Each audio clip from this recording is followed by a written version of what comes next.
लेकिन एक बात मुझे याद आती है, लिखा था कि मुख्तसर सा गुरूर जरूरी है जीने के लिए, ज्यादा झुक कर मिलो तो दुनिया पीठ को पायदान बना देती है। आज वही स्थिति इस परिवार के साथ है। संघर्ष समिति की हम बैठक करेंगे और 2 तारीख का जो इनका कार्यक्रम है आत्मदाह का, आत्मदाह को तो हम नहीं प्रश्रय देंगे, लेकिन इनको हम लोग भी समझाएंगे। लेकिन इनके समर्थन में नैतिक समर्थन देते हुए हम सब लोग यहाँ पर इकट्ठा होंगे। जिस तरह से 2015 में हमने पूरे जनपद में आंदोलन किया था सर्वदलीय संघर्ष समिति के बैनर तले, उसमें हम सभी वकील होंगे, शिक्षक संघ होगा, किसान संगठन होगा, व्यापार मंडल से कहेंगे, नौजवानों से कहेंगे, छात्र नेता रहेंगे और सभी दल पार्टी के लोग जो जमीर वाले होंगे उनको ले करके एक बड़ा प्लेटफार्म बना करके बनाए थे हम।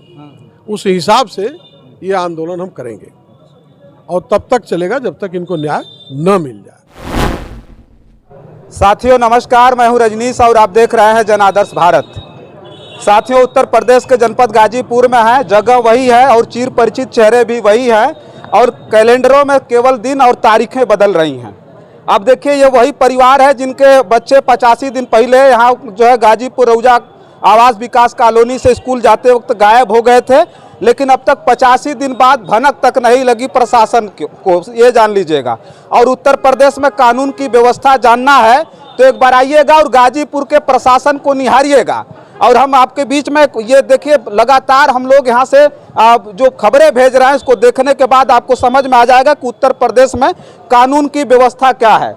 उत्तर प्रदेश के गाजीपुर का रहने वाला गरीब परिवार, हनुमान प्रजापति के 2 बच्चे गायब हैं, लेकिन अभी तक पता नहीं चला है। और इससे पहले खबरों में हमने बताया था कि इस पूर्वांचल के दिग्गज नेता अरुण सिंह जी जब आए तो पूरा यहाँ का प्रशासन जो है लगा कि थोड़ी देर के लिए हड़कंप मच गया और इन लोगों ने जो है तुरंत गुमशुदगी की रिपोर्ट दर्ज की। और मुझे अचंभव खुद हुआ कि जब इन्होंने गुमशुदगी की रिपोर्ट दी थी तो नहीं दर्ज हुई थी, लेकिन नेताजी के आने के बाद यहाँ गुमशुदगी की रिपोर्ट दर्ज की जाती है और तमाम जो है थानों को, अधिकारियों को इत्तला किया जाता है और ट्वीट किया जाता है। आज बात करेंगे, फिर अरुण सिंह जी आए हैं इस परिवार को सहारा देने के लिए, क्योंकि उस दिन उन्होंने कहा था कि जब तक इनको न्याय नहीं दिलाऊंगा तब तक मैं चैन से नहीं बैठूंगा। हमारे बीच में आए हुए हैं, बहुत बहुत स्वागत है। अभी क्या लग रहा है?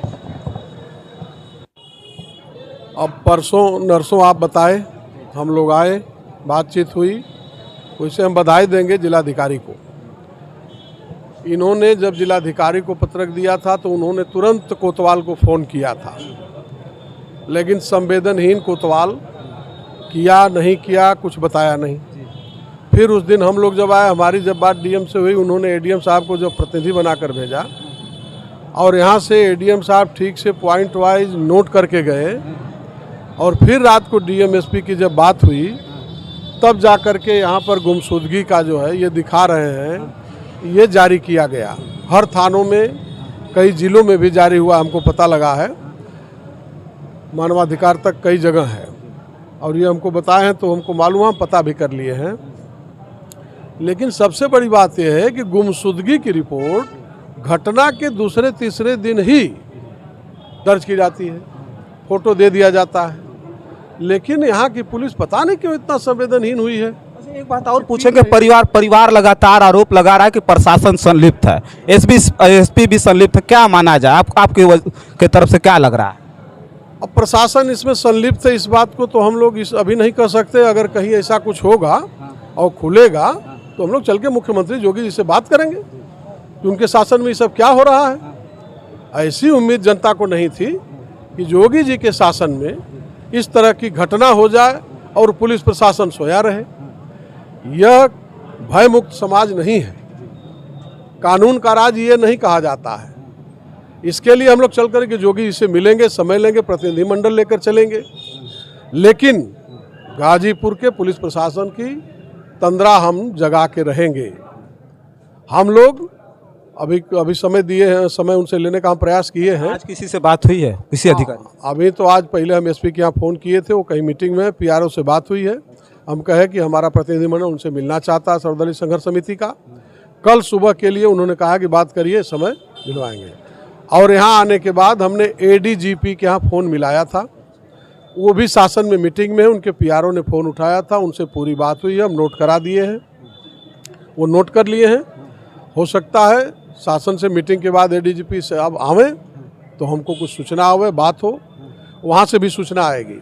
हम बनारस डीआईजी का भी नंबर अवेलेबल करा रहे हैं, उनसे भी हम समय लेकर के प्रतिनिधिमंडल ले चल के मिलवाएंगे।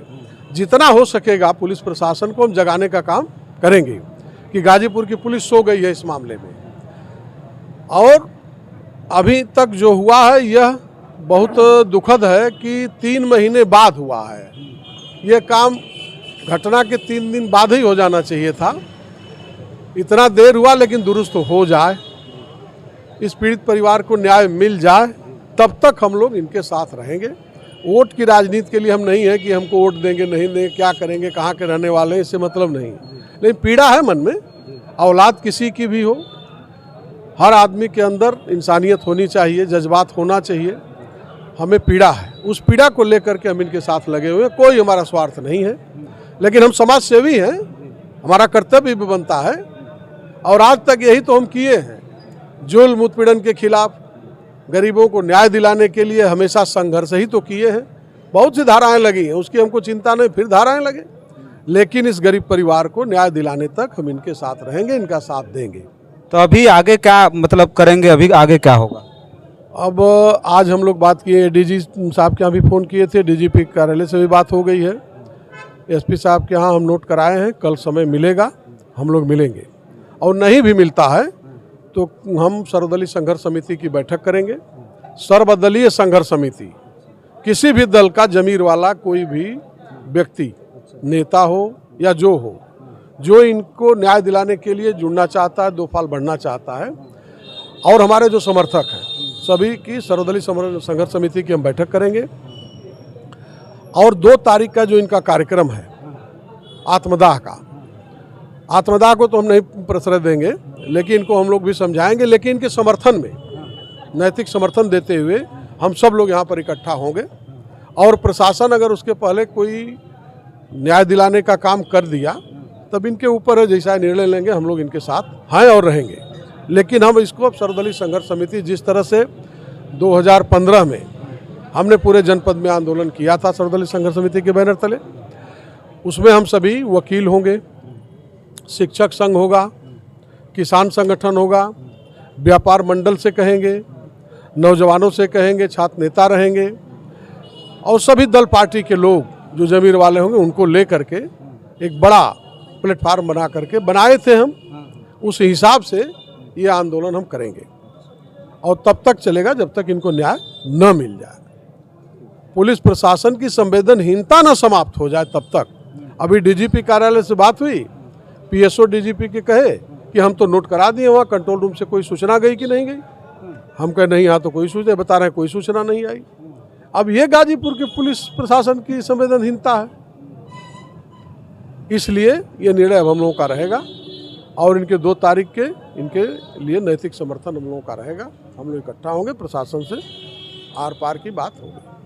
चलिए देखिए, हम बात कर रहे थे, अरुण सिंह जी हमारे बीच में हैं, जिनके बारे में हम बता रहे थे, और इससे पहले भी हमने बताया था, गरीबों, मजलूमों, किसानों और मजदूरों के एक ऐसे नेता हैं जो समय समय पर उनकी आवाज़ बनते हैं। और यही गाजीपुर की सरजमी है। हमारे ठीक दाहिनी तरफ सरयू पांडे जी हैं, दिखाइए थोड़ा सा। एक महान नेता है जिनका स्टेचू यहाँ पर लगा हुआ है। और ये गाजीपुर में घूम आइएगा, चुनाव के समय आइएगा, जब देखना होगा नज़ारा, और उन जो है समाज सेवा के ढोंग करने वाले उन तमाम नेताओं को देखना होगा, तो इस गाजीपुर में आइएगा, कहीं आपको खड़े होने की जगह नहीं मिलेगी।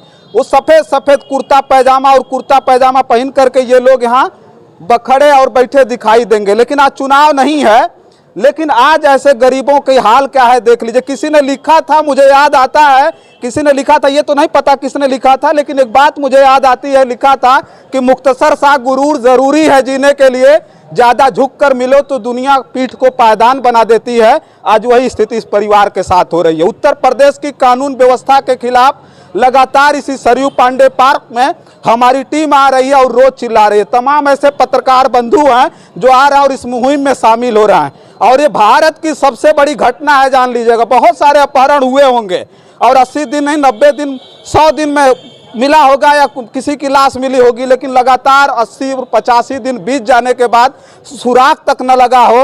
और जानिए कि 80 दिन के बाद गुमशुदगी की रिपोर्ट दर्ज की जाती है कानून व्यवस्था का हाल उत्तर प्रदेश में देख लीजिए। अब ज़्यादा हमको प्रवचन नहीं देना है, ज़्यादा भाषण नहीं देना है, क्योंकि रोज आकर के ही रिपोर्ट बनानी है, रोज ये खबरें भेजनी है।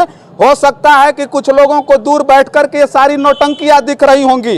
हो सकता है कि अरुण सिंह जी को देख करके आप समझते होंगे कि लोकसभा का चुनाव आ रहा है और इनको टिकट उकट की जरूरत होगी। पिछला इतिहास उठा करके इनका देख लीजिएगा। चैनल के माध्यम से मैं इनको प्रोजेक्ट नहीं कर रहा हूं, ना ही प्रमोट कर रहा हूं, लेकिन एक बात कहना चाहता हूं कि हो सकता है कि इन बातों से जो वो उनको जिनके अंदर बेशर्मी है, जो ढोंग करते आकर के चुनाव में जो नेता बनते, अपने को समाज सेवी बनते, उनसे कहना चाहता हूं कि एक बार कम से कम बेशर्मी को ताक पर रख करके आओ और समाज में उतर करके लोगों की भलाई के बारे में भी सोचो। इस वीडियो में बस इतना ही। तमाम खबरें यही कि अब मैं लेकर के आऊँगा और कहीं वीडियो बनाने नहीं जाऊँगा, क्योंकि इस गरीब की आवाज़ बनना हमारा धर्म है। तब तक के लिए आप देखते रहिए जनादर्श भारत। मैं हूँ रजनीश। बहुत बहुत धन्यवाद।